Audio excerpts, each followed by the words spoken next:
If you believe that everyone in America and throughout the world has a right to life, liberty, and the pursuit of happiness, then please read Atom by Atom.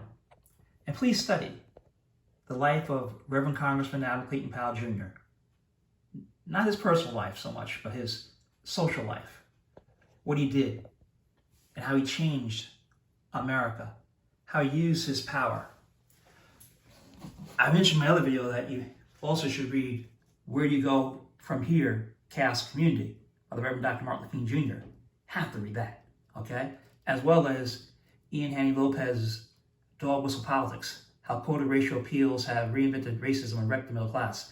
In other words, the Southern strategy has been used to divide blacks and whites.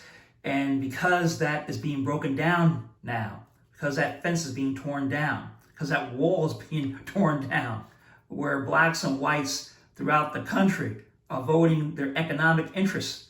Doesn't matter what color you are. Hey, if I'm poor and I'm white and you're poor, you're black or Latino, hey, we're all in the same boat here, okay?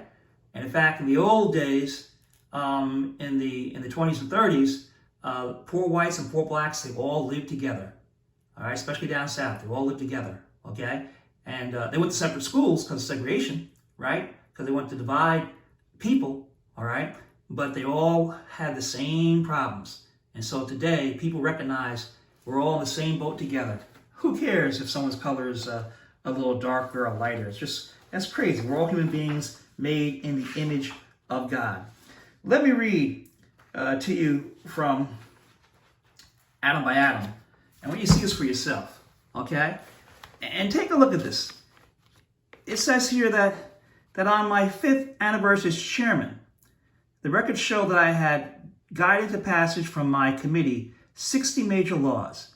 By then, I was receiving an active support from a great many people in Congress. Some of it unwilling, but support nonetheless. At that time, I received a letter of appreciation from President Johnson. Well, let's take a look at that letter. This is how you use power. It's what the Justice Democrats are doing.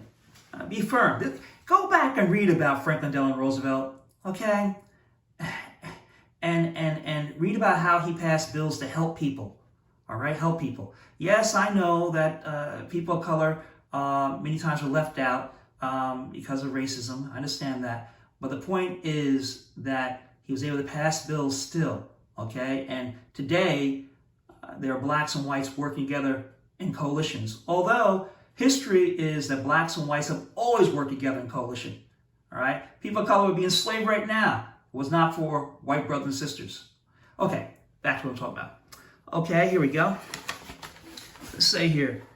It says, Dear Adam, the 5th anniversary of your chairmanship of the House Education and Labor Committee reflects a brilliant record of accomplishment. It represents successful reporting to Congress of 49 pieces of bedrock legislation.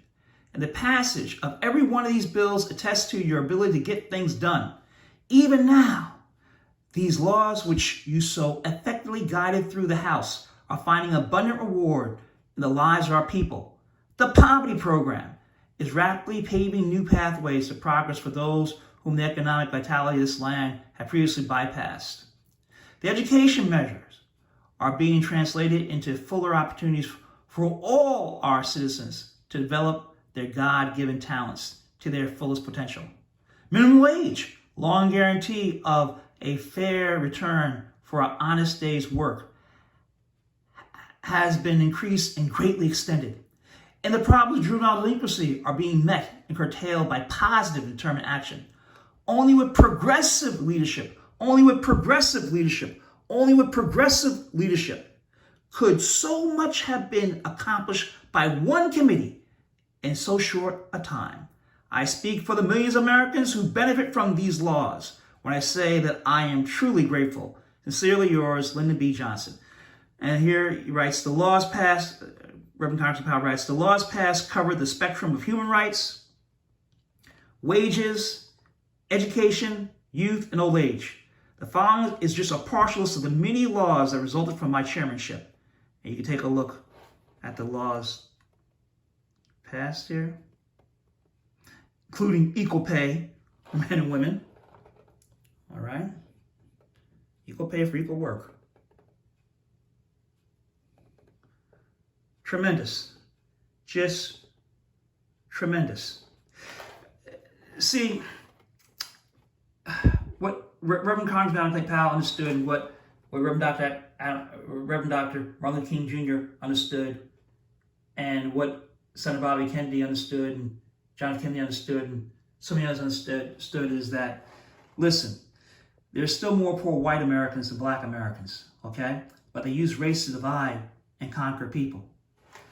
Now, recently, Reverend Barber, the Poor People's Campaign, a national call for moral revival. You go to June2020.org, you read more about this, where he was speaking, and he mentioned that, 61% of African Americans are poor or low wealth, but there are 66 million white brothers and sisters who are poor or low wealth. And see, these people are now coming together. Because they're coming together, Latinos, African Americans, our white brothers and sisters, our Latino brothers and sisters, gay and straight brothers and sisters, they're all coming together. Why? In a fusion coalition. And they're voting what? Their common interests. And really, no one's concerned about race. The colors of one's skin. It's like, look, we all need food in our stomachs, clothes on our backs, a roof over our head, okay? Everyone needs a loan forgiveness, okay? Loan forgiveness for our college students. Everyone needs a guaranteed basic income, which Dr. King talked about. Read the book. He talked about that. It's not new, talked about that. And everyone needs to make sure they have what? Free health care, okay? The same health care they have in Congress, the same health care that the American people need.